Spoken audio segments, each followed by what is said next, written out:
Hello friends, मैं हूं राहुल। ये SSD सीरीज़ का पार्ट 3 है। तो जिन लोगों ने अभी तक SSD के पार्ट 1 और पार्ट 2 नहीं देखे हैं तो उनके लिए लिंक डिस्क्रिप्शन में है। तो आज हम समझेंगे कि SSD डेटा को स्टोर कैसे करता है। अगर SSD का पावर ऑफ भी हो जाए तब भी उसमें डेटा सेव तो रहता है, पर वो कैसे।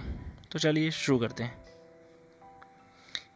SSD जो होती है वो NAND फ्लैश मेमोरी का यूज़ करती है, जो कि होती है नॉन वोलेटाइल, जिसका मतलब होता है कि आपका डेटा सेफ रहेगा अगर उसमें पावर नहीं होगी तो भी। अब NAND फ्लैश मेमोरी के कुछ टाइप्स होते हैं। सबसे पहला होता है SLC, सिंगल लेवल सेल, जो कि एक सेल के अंदर सिर्फ एक बिट का डेटा स्टोर करती है। ये बहुत ही ज़्यादा फास्ट होती है, बहुत रिलायबल होती है और last the longest, but very expensive भी होती है।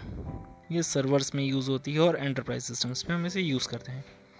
सेकेंड होती है MLC, जो कि हर सेल में हम 2 बिट्स का डेटा सेव कर सकते हैं। इसकी स्पीड बैलेंस्ड होती है, ये कॉस्ट और ड्यूरेबल होती है। ये ज़्यादातर हाई परफॉर्मेंस या जो प्रोफेशनल्स होते हैं वो SSDs इसमें यूज़ करते हैं।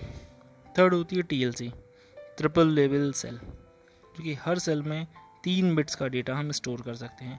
ये आज के डेट में कॉमनली यूज़ होती है, अफोर्डेबल भी होती है और ये डेली यूज़ के पर्पज़ के हिसाब से बहुत अच्छी होती है। ये लैपटॉप्स में, गेमिंग में और एक्सटर्नल SSDs में भी TLC का ही यूज़ होता है। फोर्थ होती है QLC, जो कि हर सेल में 4 बिट का डेटा स्टोर कर सकती है। ये बहुत ही ज़्यादा डेटा ऑफ़र करती है स्टोरेज के लिए, पर ये लेकिन ये ज़्यादा फास्ट नहीं होती है। Good for budget SSDs and large file storage. Fifth होती है PLC, पेंटा लेवल सेल, जो कि हर सेल में 5 बिट्स का डेटा स्टोर करती है।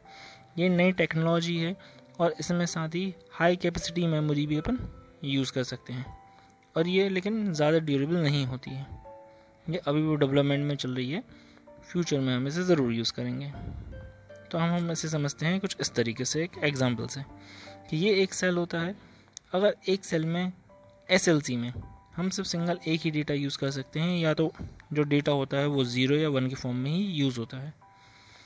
तो या तो वो 0 के फॉर्म में सेव करेगा या तो 1 के फॉर्म में सेव करेगा। MLC में हर सेल में सिर्फ 2 ही डेटा यूज़ हो सकते हैं, या तो वो 0 होंगे या 0 होंगे या 1 होगा या 1 होंगे। ऐसे ही TLC में एक सेल के अंदर सिर्फ 3 बिट का डेटा ही आ सकता है, इसलिए ये देख सकते हैं आप, इसमें 3 बिट का डेटा है। ऐसे ही QLC में 4 बिट का डेटा सेल होता है स्टोर एक सेल के अंदर। ऐसी होती है PLC के भी अंदर भी एक सेल के अंदर सिर्फ 5 बिट डेटा ही यूज़ कर सकते हैं स्टोर करने के लिए।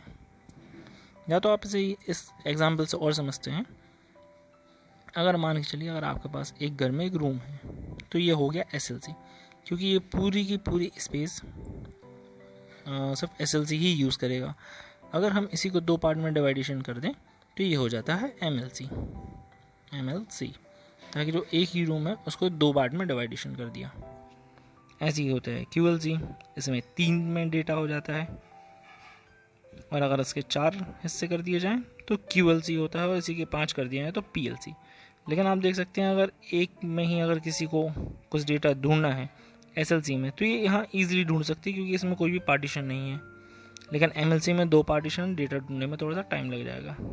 TLC में थोड़ा और ज़्यादा टाइम लग जाएगा, इसलिए ज़्यादा ड्यूरेबल नहीं होगी। QLC में और ज़्यादा टाइम लग जाएगा, और PLC लेस ड्यूरेबल होती है, पर हम इसमें डेटा ज़्यादा रख सकते हैं। आप ये देख सकते हैं, जैसे ये SSD है तो इसमें ये चिप्स लगी होती हैं। ये चिप्स होती हैं NAND memory chips on both sides of logical board. ये होता है लॉजिक बोर्ड। इसका बॉटम कवर है, ये टॉप कवर है, और ये इंटरफेस कनेक्टर्स हैं, जिसके बारे में हम लास्ट वीडियो में देख चुके हैं। तो ये थी वीडियो SSD के बारे में, कि SSD डेटा को कैसे स्टोर करता है।